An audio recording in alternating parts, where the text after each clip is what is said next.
What's up everyone, OCD Modder here, and today we're going to be looking at a mysterious blue box.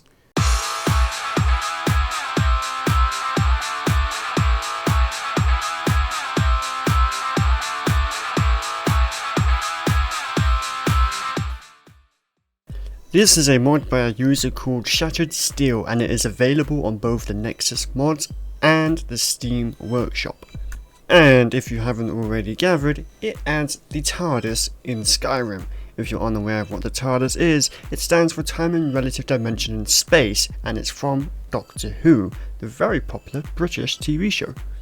And before you think, oh, it just adds a blue box, there's no functionality to it, you are wrong. This is a fully functioning TARDIS. But before we get to the TARDIS, you're going to want to find this building near Winterhold. Avoid any dragons that may be lurking by and get inside to find a shrine to the TARDIS. Once inside, you're going to find the popular blue box, and on the table in front of it, a hypercube and a page from a journal. And it talks about ruins that are beneath the shrine. And you guessed it, you have to explore the ruins before you can unlock the TARDIS, because there's a certain sonic screwdriver and key missing. Upon exploring the ruins, you will find the sonic screwdriver in the sonic screwdriver receptacle, and this can be used to unlock various doors within Skyrim. Next, you'll find a few pages that say the thief will suffer the fury of the sea, and a mysterious box, which of course fills the room up with water.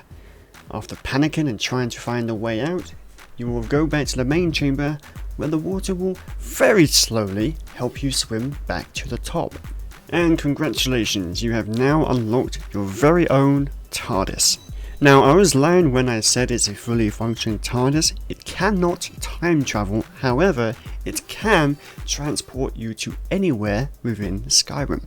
The hypercube you obtained earlier can be used to set locations for the TARDIS to add to its automatic teleportation list, or you can manually configure on the control panel locations that you want to travel to, and there's a great big list of numbers for each location. It will also give you a spell that will allow you to summon the TARDIS at any time.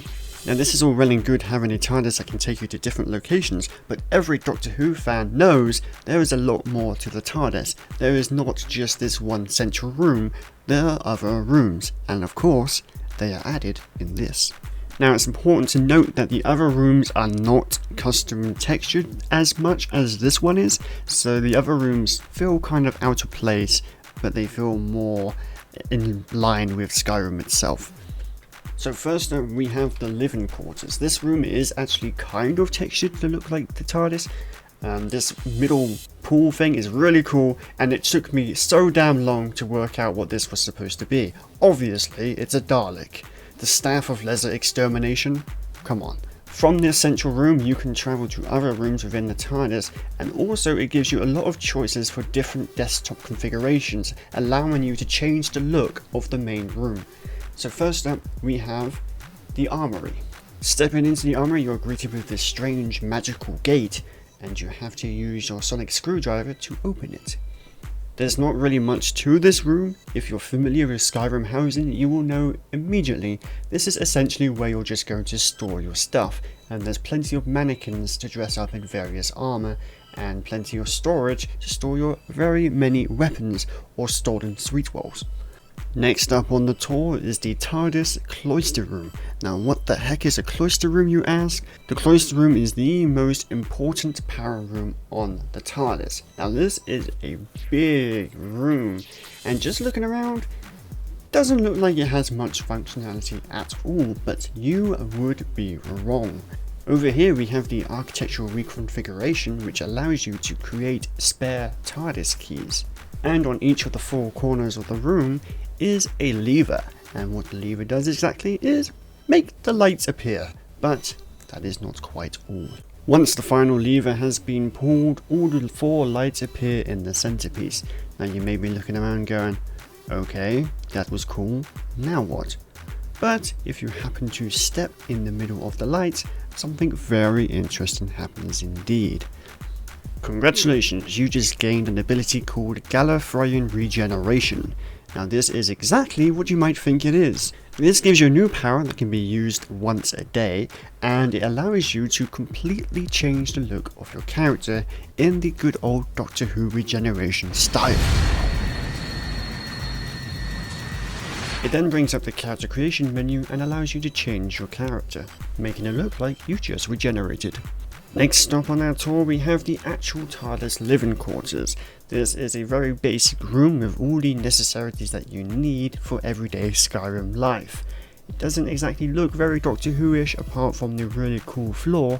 However, everything you need is in this one simple room, and of course, bunk beds. It always has to be bunk beds. Next up is the butterfly room. I don't really remember there being anything about a butterfly room in Doctor Who, but here it is. It's a nice big open space, lovely little pond, and of course a big tree. Very nice place just to generally hang out, I suppose. Going back to the main room of the TARDIS, if you press the space-time throttle, this TARDIS starts to take off and activates a sort of mini-game where it tells you what controls you need to press in order to safely land the TARDIS. Successfully completing this will take you to a random place within Skyrim. Alternatively, you can use the quick flight option to go to a predetermined location within Skyrim. In this case, I went to Whiterun. And of course, park the TARDIS in a concealed area away from prying eyes, so no one is aware of my newfound secret Time Lord identity.